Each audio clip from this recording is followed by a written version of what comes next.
আজকে যে রেসিপিটা শেয়ার করব সেটা হচ্ছে মূলো শাক। চলুন আপনাদের সবাইকে সঙ্গে নিয়ে শুরু করি আজকের রেসিপি। দেখুন আমি কিভাবে মূলো শাক রান্না করি সেটাই আজকে আপনাদের সঙ্গে শেয়ার করছি। প্রথমে তো শাক নিয়েছি, শাকটাকে একদম ধুয়ে কুচিয়ে নিয়েছি আর তার সঙ্গে দিয়েছি মূলোটাও। এখানে দুটো মূলো নিয়েছি, আর আছে কাঁচা লঙ্কা, আর আছে রসুন, আর একটা শুকনো লঙ্কা। এছাড়াও আরো কিছু জিনিস ফোড়নে যাবে, সেগুলো যখন আমি রান্না করছি তখন একটা একটা করে বলছি। চলুন দেখতে থাকুন। কড়াইটা গরম হয়ে গেছে, এবারে এতে আমি একটু তেল দিয়ে দিচ্ছি। আমি সর্ষের তেলে রান্নাটা করব।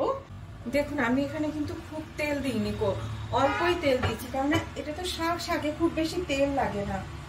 এবার এতে দিয়ে দিচ্ছি একটু সর্ষে, নর্মাল সর্ষে, রাই সর্ষেটা নয়, এমনি সর্ষেটা দিয়েছি আজকে। এই সর্ষে, আর তার সঙ্গে দিচ্ছি এই রসুনটা, শুকনো লঙ্কাটা আর কাঁচা লঙ্কাটা, সবকটা।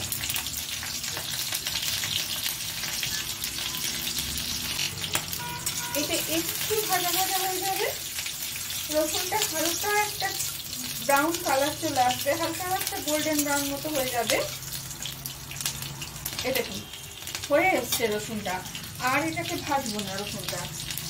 এবারে দেখুন হলুদের আন্দাজটা দেখুন, একদম অল্প, 1/4 বলতে পারেন, 1/3ও নয়, 1/4 টিস্পুন হলুদ আমি এই তেলের ভেতরে দিয়ে দিচ্ছি। দিয়ে প্রথমে এই মূলোটা দিয়ে দেবো।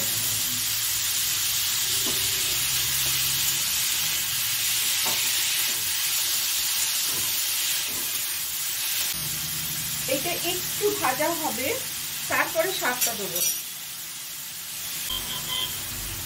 একটু হালকা ভাজা হয়ে গেছে এটা, এবারে এই শাকটা গোটাটাই দিয়ে দেবো।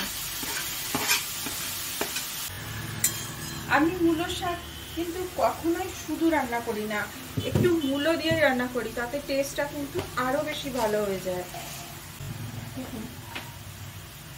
স্বাদ মতো নুন দিয়ে দিন, আর একটু চিনি।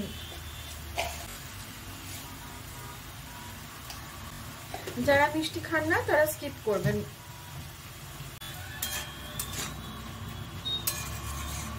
আর এখন এতে কিছু দেবো না, এবার এটাকে ঢাকা দিয়ে রেখে দেবো।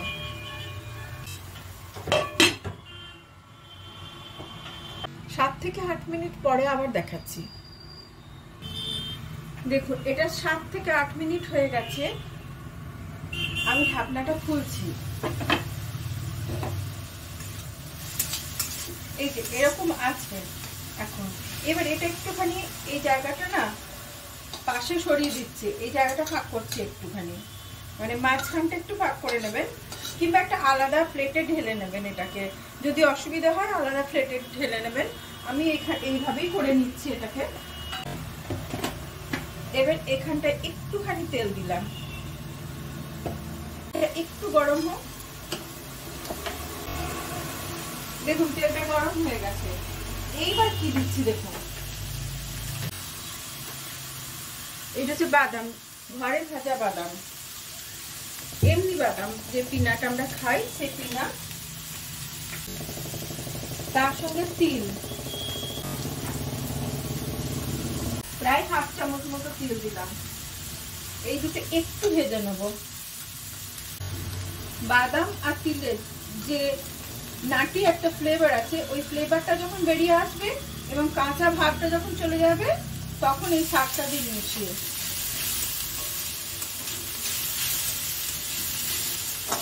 দারুণ সুন্দর খেতে হয়। গরম ভাতে একদিন এরকম শাক করে খেয়ে দেখবেন। ব্যাস এবারে এটা একটুক্ষণ ভাজবো, প্রায় হয়েই আসছে রান্নাটা, দিয়ে পরিবেশন করব।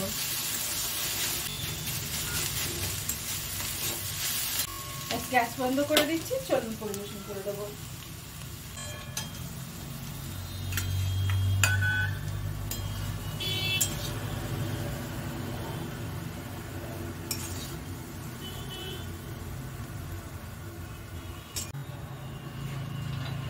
এই দেখুন দারুণ টেস্টি শাক হয়। দেখুন কিরকম হয়েছে এই মূলোর শাক।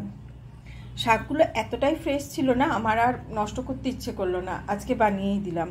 আমি তো এইভাবেই বানাই, আপনারা কীরকমভাবে বানান আমাকে কমেন্ট বক্সে জানাবেন। আর গরম ভাতে এরকম মূলোর শাক দারুণ সুন্দর টেস্টি লাগে খেতে। একদিন বানাবেন আর আমাকে কমেন্ট বক্সে অবশ্যই জানাবেন। যদি ভালো লেগে থাকে রেসিপি তাহলে সঙ্গে থাকবেন, একটা লাইক শেয়ার আর সাবস্ক্রাইব করবেন। আর যে সমস্ত দর্শক বন্ধু এই রেসিপি ফেসবুক পেজ থেকে দেখছেন তাদের কাছেও অনুরোধ রইল, প্লিজ চ্যানেলটাকে ফলো করবেন। ধন্যবাদ।